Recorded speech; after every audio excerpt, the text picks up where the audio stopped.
तो चलिए दोस्तों, शुरुआत करते हैं आज के सेशन की। जैसा कि हम लोगों ने मॉडर्न हिस्ट्री में अभी तक 3 वीडियो कंप्लीट कर लिया है, और मैं चाहूंगा कि आगे बढ़ने से पहले जो भी लोगों ने अभी तक हमारे इन तीनों वीडियोस को नहीं देखा है, आप जाइए प्लेलिस्ट चेक कीजिए मेरे चैनल पे, और चीजों को एकदम धीरे धीरे कंसाइजली एंड प्रिसाइजली समझिए। और जो भी आपको डाउट्स हैं, आप वीडियो को 2 बार 3 बार रिपीट कीजिए, जिससे कि आपको चीजें और क्लैरिफाई हो सके। साथ में मैं आपको ये भी बोलना चाहूंगा कि आपको अगर इसके नोट्स चाहिए, मैं बार बार हर वीडियो में यही रिपीट कर रहा हूं कि अगर आपको नोट्स चाहिए तो आप मेरे टेलीग्राम चैनल, जो कि मैं हर वीडियो के डिस्क्रिप्शन में डालता हूं, आप वहां पे जाइए और उस चीज को समझिए। ठीक है, आप वहां पे ज्वाइन कीजिएगा और आपको डायरेक्टली इस बोर्ड का लाइव पिक्चर जो क्लिक किया जा रहा है रेगुलर बेसिस पे, वहां मैं डायरेक्टली सबमिट करता हूं। ठीक है, तो बढ़ते हैं आगे की ओर और आज के इस मॉडर्न हिस्ट्री के चौथे वीडियो में की शुरुआत करते हैं। जैसा कि मॉडर्न हिस्ट्री के बारे में मैंने पहले वीडियो में ही आपको बताया था कि मॉडर्न हिस्ट्री की शुरुआत मैं अपने इस पर्टिकुलर सेशन को करूंगा लेटर मुगल से। ठीक है, जो कि औरंगजेब के पुत्रों से हुआ। औरंगजेब के पुत्र कौन कौन? मुअज्जम आजम और काम बख्श। और जो मैंने आपको ये भी बताया था कि मुअज्जम जो अपने बहादुर शाह के नाम से गद्दी पर बैठा, उसके 4 पुत्र हुए। ठीक है, उसके कितने पुत्र हुए? 4 पुत्र। उसके चारों पुत्र का नाम क्या था? जहादर शाह, अजीमुशान, रफीउशान और जमन शाह। ठीक है, और इससे पहले तक अभी तक हम लोगों ने ये पढ़ लिया है कि बहादुर शाह का कार्यकाल कब से कब तक रहा, क्या क्या उनके उनके समय में प्रमुख कार्य हुए, उन सब चीजों को हमने समझा। ठीक है, अगर मैं उसके आगे बढ़ूं तो मैंने जहादर शाह के बारे में आपको बताया, जहां पे कि जुल्फिकर खां के का जिक्र मैंने किया था। अगर मैं उससे आगे बढ़ूं तो उसके बाद मैंने किसका जिक्र किया था? सैयद बंधु में कौन कौन? अब्दुल्ला खान और हुसैन खान। और जहादर शाह के बाद से लेके रफीउद्दर्जात, रफीउद्दौला और फर्रुखशियर तक को राजा बनाने का कहीं ना कहीं डायरेक्ट या फिर इनडायरेक्ट अगर मैं क्रेडिट दूं तो किसे दूं? सैयद बंधुओं को दूं। और मैंने आपको प्रीवियस के वीडियो में यह भी समझाया था कि इन्हें क्या बोला गया? इन्हें बोला गया था किंग मेकर। क्या बोला गया? किंग मेकर या फिर नृप निर्माता। तो ये तो रहा बेसिक्स जो मैंने आपको बताया, जो मैंने आपको समझाया, क्योंकि मैं हर वीडियो में सारी चीजों को बेसिकली इलाबोरेट करते चल रहा हूं। और आपको अगर थोड़ा इलाबोरेशन चाहिए या फिर चीजों को और डेप्थ में समझना है तो आप वीडियो को शुरुआत से जाइए और हर चीज को देखिए, आपको चीजों को क्लैरिटी और बढ़ते चली जाएगी। अब हम बढ़ते हैं आज के वीडियो की ओर। आज की वीडियो की ओर बढ़ने से पहले मैं आपको 2-3 चीजें बताना चाहूंगा। ठीक है, क्या? आप देखिए इस चीज को ऐसे, 3 नाम। क्या? 3 नाम। अगर मैं 3 नाम की बात करूं, पर्शिया, किसकी? पर्शिया, या फिर फारस, या फिर ईरान, इन तीनों का आप एक समझेंगे। ठीक है ना? पर्शिया, फारस या फिर ईरान। क्यों मैं इस चीज को बता रहा हूं, इसको अभी मैं इलाबोरेट करूंगा, आगे आपको समझ में आ जाएगा। ठीक है ना? अब कहानी आती है 1719 की, क्योंकि फर्रुखशियर तक की कहानी मैंने आपको 1719 तक की समझा दी है, तो मैं चाहूंगा अब वापस से समझिए। अच्छा, अब फर्रुखशियर के बाद मुगल बादशाह कौन बनता है? फर्रुखशियर के बाद मुगल बादशाह बनता है हमारा मोहम्मद शाह रंगीला। क्या? मोहम्मद शाह रंगीला। और रंगीला उसके नाम में ही एडेड है, तो आप सोच सकते हैं होंगे कि उसका कैरेक्टरिस्टिक कैसा रहा होगा, किस तरह की इंडिविजुअलिटी होगी उसके, किस तरह का इंसान वो रहा होगा। और याद रखिएगा, राजा जिस तरह का होगा, प्रजा पे उस तरह का डायरेक्टली या फिर डायरेक्टली इफेक्ट होगा, और इसका इफेक्ट आपको दिखेगा। ठीक है, कैसे दिखेगा मैं आपको समझाता हूं। ये राजा कब बना? 1719 में। और ये राजा कब से कब तक रहा? 1719 से लेकर 48 तक। इसका जो एक्चुअल नाम था, इसका एक्चुअल नाम था रोशन अख्तर। क्या नाम था? रोशन अख्तर। क्या नाम था? रोशन अख्तर। और 17 से लेकर 19 से 48 तक इसका कार्यकाल बहुत ही इंपॉर्टेंट है। बहुत ही चीजें ऐसी हुई जिसने भारतीय इतिहास के पन्नों में अपनी छाप छोड़ी, जिसके बारे में हम आज भी पढ़ रहे हैं, और उसका क्या इफेक्ट तब रहा था जो आज तक हमें देखने को मिलता है, उसके बारे में मैं आपको बताऊंगा। ठीक है, तो ये जो था कौन? रोशन अख्तर या फिर मोहम्मद शाह रंगीला। मोहम्मद शाह रंगीला बेहतरीन कथक का डांसर। अगर मैं इसकी बात करूं, बेहतरीन कथक का डांसर, मैं यहां पे लिख भी दे रहा हूं। कुछ कुछ चीजें ऐसी भी है जो मैंने इसको साथ में नहीं लिखा है, और मैं ये चाह रहा था कि मैं जब मैं आपको बोलूं या फिर समझाऊं, इलाबोरेट करते चलूं। ठीक है, तो ये क्या रहा? ये बेहतरीन कथक का डांसर, कथक डांसर। ठीक है, इसके पिता का नाम जहां शाह। ठीक है, मैंने आपको बताया था पहले ही कि जहादर शाह अजीमुशान, रफीउशान, जहां शाह, ये सब क्या थे? भाई थे। और इन्हीं का पुत्र कौन था? मोहम्मद शाह रंगीला, जिसका नाम क्या था? रोशन अख्तर। ठीक है, अब चलिए मैं आपको कुछ कुछ चीजें इसके बारे में बताता हूं। क्या मैंने आपको इस चीज को बताया था शुरू से ही? इस चीज को मैंने आपको शुरू से समझाया था कि जहांदर शाह के बाद से किसका डोमिनेंस स्टार्ट हो गया था? सैयद बंधुओं का। सैयद बंधुओं में कौन? बड़ा भाई का नाम? बड़ा भाई का नाम था अब्दुल्ला खान। क्या? अब्दुल्ला खान। और छोटे भाई का नाम हुसैन अली खान। ठीक है, अब्दुल्ला खान और हुसैन अली खान। तो कहीं ना कहीं उन्होंने किसको राजा बनाया? उन्होंने राजा फरुखशियर को बनाया, उन्होंने राजा रफीउद्दौला को बनाया, रफीउद्दर्जात को बनाया। और जिसके समय ये लोग वजीर रहे, मैंने आपको बताया था कि कौन वजीर रहा, कौन मीर बख्शी रहा। आप प्रीवियस की वीडियो में जाइए, उस चीज को समझिए, बस मैं एक रेफरेंस लूंगा। तो इनका डोमिनेंस रहा तब के राज्यों में। ठीक है, और इस चीज को कहीं ना कहीं हमारा मोहम्मद शाह रंगीला भाप गया था। ठीक है, मोहम्मद शाह रंगीला इस चीज को कहीं ना कहीं भाप गया था। तो उसने क्या किया? चिनकिलिच खान, कौन? हैदराबाद का चिनकिलिच खान, हैदराबाद का चिनकिलिच खान, और उसका उसका कजन का नाम क्या था? अमीन खान। कौन? अमीन खान। इन दोनों ने मिलकर क्या किया? सैयद बंधुओं को समाप्त कर दिया। समाप्त करने का मतलब यह है कि ये जो अमीन खान है, क्या है? अमीन खान, उसने छोटे भाई कौन? बड़ा भाई का नाम है, मैंने क्या बताया? अब्दुल्ला खान। और छोटे भाई का नाम हुसैन अली खान। हुसैन अली को मार दिया। किसको मार दिया? हुसैन अली को मार दिया। और हुसैन अली को मार के बड़े भाई को कैप्चर कर लिया। ठीक है, और इसके बदले में मोहम्मद शाह रंगीला ने इसे कौन सी पदवी दी? वजीर की। किसकी? वजीर की पद दिया। ठीक है, ये एक पॉइंट रहा।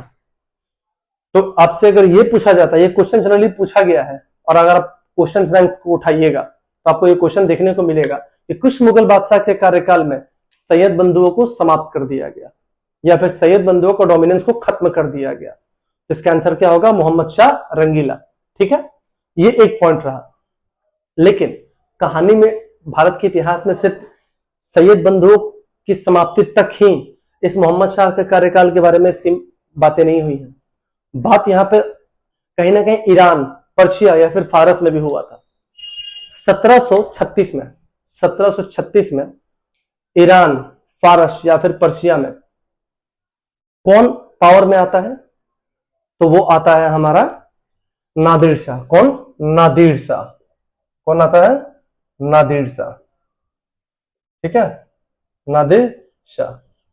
अगर मैं नादिर शाह की एक्टिविटी की बात करूं तो 1736 से लेकर 1747 तक, आप इसके बारे में, 47 में इसकी मृत्यु हो जाती है। तो ये कब तक एक्टिव रहा? 1736 से लेकर 1747। ठीक है, तो ईरान का नादिर शाह, पर्शिया का नादिर शाह या फिर फारस का नादिर शाह 1736 में क्या होता है?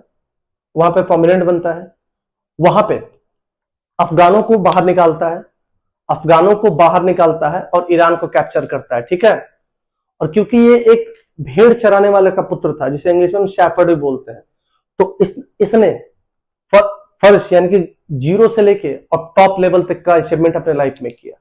ठीक है, और उस समय भारत का नॉर्थ ईस्ट, यानी कि नॉर्थ ईस्ट, अगर मान लीजिए ये हमारा भारत है, क्या है? ये हमारा भारत है। ये वाला जो पार्ट था काफी कमजोर था, नॉर्थ ईस्ट, यानी कि आज का अगर आप ध्यान से देखिएगा तो गुजरात, राजस्थान, वेस्टर्न पंजाब, कौन? वेस्टर्न पंजाब या फिर सिंध। ठीक है, ये सारे रीजन्स क्या थे? कमजोर थे। और नादिर शाह को यह बात पता था कि भारत में कितना पैसा है, तो इसका फायदा उठाते हुए इसने क्या किया? 1737 में, क्या 1737 में भारत की ओर प्रस्थान किया। क्या किया? भारत की ओर प्रस्थान किया, भारत की ओर बढ़ा।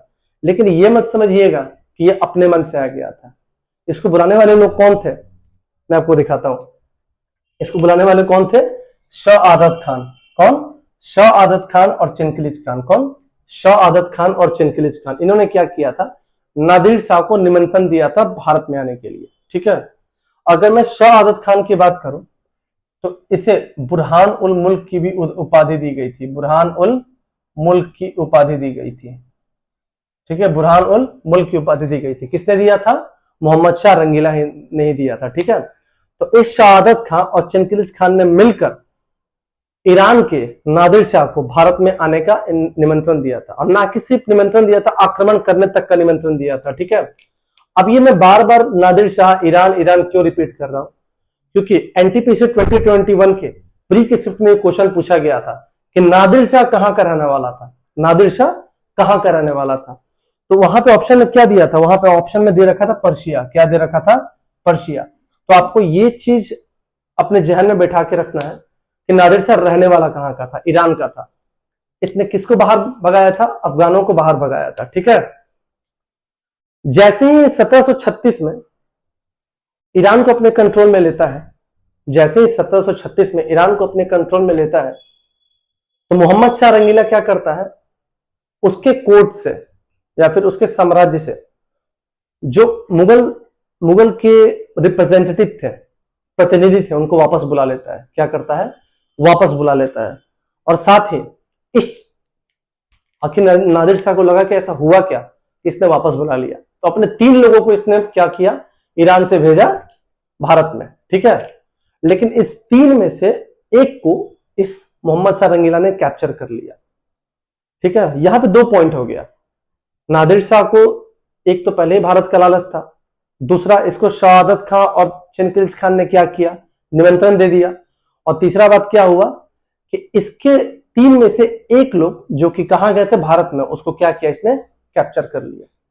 ठीक है, तो अब कहानी होती कहां से, तो 1739 में ये क्या होता है, इन दोनों के बीच में होती है लड़ाई। क्या होती है, 1739 में इन दोनों के बीच में होती है लड़ाई, और उसका नाम है करनाल का युद्ध।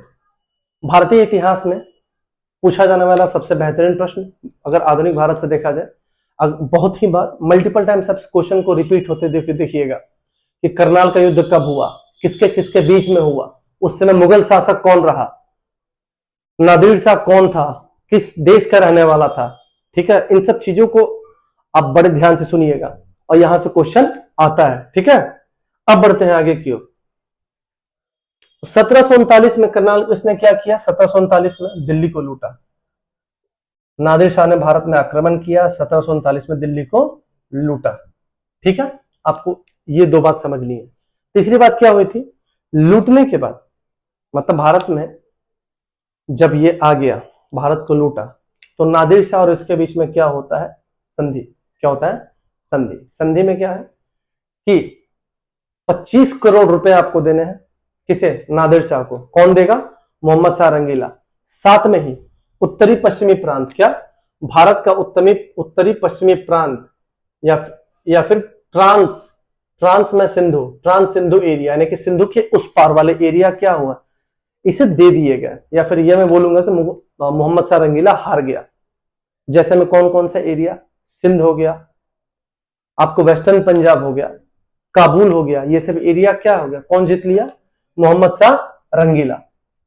तो कहीं ना कहीं मैं ये बात बोल सकता हूं कि अब जो भारत का उत्तर पश्चिमी प्रांत था, उत्तर पश्चिमी प्रांत ये वाला, वो किसके कंट्रोल में था, ईरानियों के कंट्रोल में था।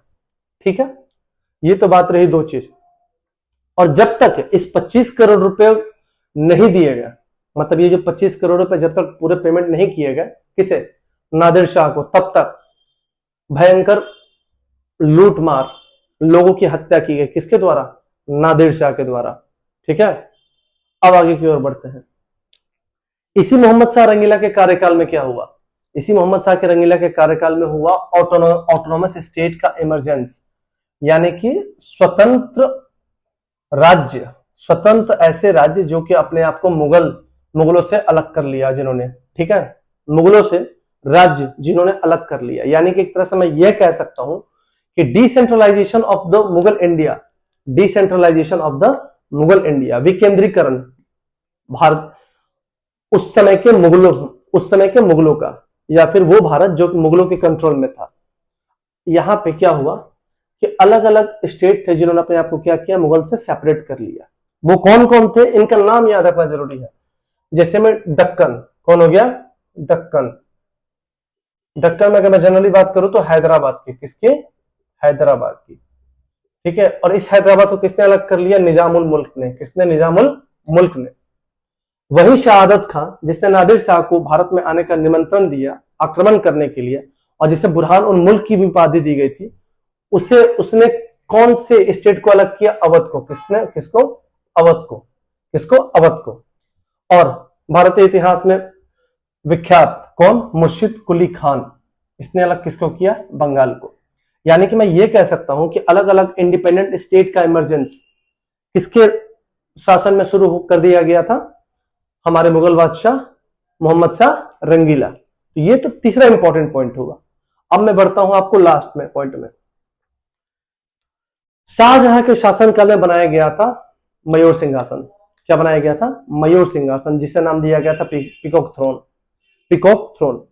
तो पहला क्वेश्चन यही पूछा जाता है कि मयूर सिंहासन को किस मुगल बादशाह ने बनवाया था? इसका आंसर क्या होगा? शाहजहां। ठीक है। और इसी मयूर सिंहासन के ऊपर क्या लगा हुआ था? कोहिनूर हीरा। क्या लगा हुआ था?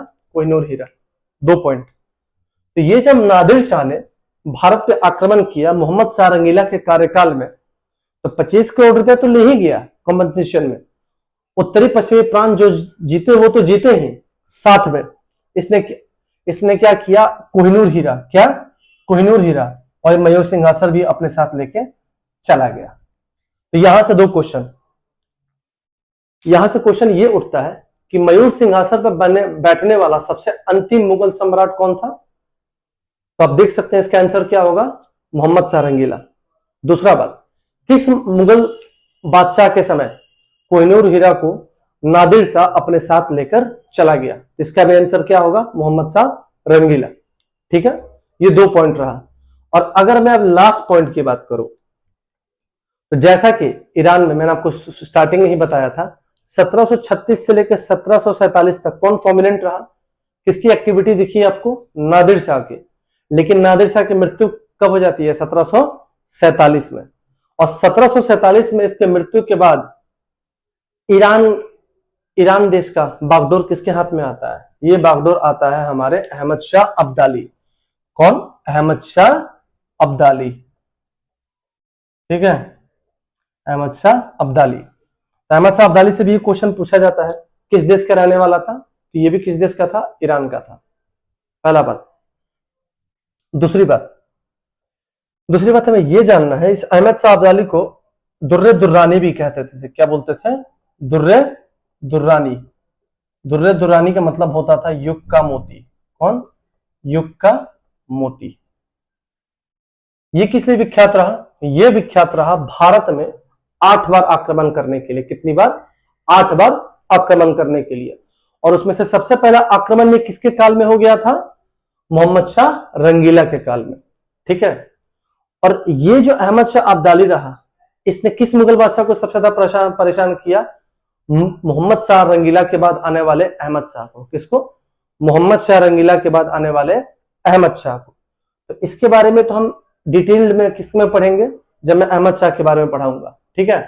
लेकिन आपको एक चीज जानना है कि इसके जो आक्रमण थे, 8 आक्रमण, उसमें से सबसे पहला आक्रमण इसने कब कर दिया था? मोहम्मद शाह रंगीला के समय ही कर दिया था। तो ये कहानी रही किसकी? मोहम्मद शाह रंगीला की। तो मैं होप कर रहा हूं कि आपको मेरे वीडियोस में काफी चीजों की समझ बढ़ रही होगी। पॉसिबली आप चीजों को एंजॉय भी कर पा रहे हैं। और अगर नहीं भी कर पा रहे होंगे तो मैं आपको यह रिक्वेस्ट करूंगा कि आप वीडियोस को थोड़ा कंसाइजली देखिए, धीरे धीरे देखिए और चीजों की समझदारी बढ़ाइए। नोट्स बनाइए, मेरे टेलीग्राम चैनल को ज्वाइन कीजिए और जो भी ग्रुप्स आपसे कनेक्टेड है, whether it's Facebook, WhatsApp and what ever the mode of communication you do have, आप वहां जाइए, शेयर कीजिए, जिससे कि लोगों को एक अच्छा कंटेंट मिल सके और साथ ही कहीं ना कहीं मैं भी अपने लिए मतलब शॉर्ट ऑफ प्रमोशन कर सकूं। ठीक है। तब तक के लिए मिलते हैं अगले वीडियो में। धन्यवाद।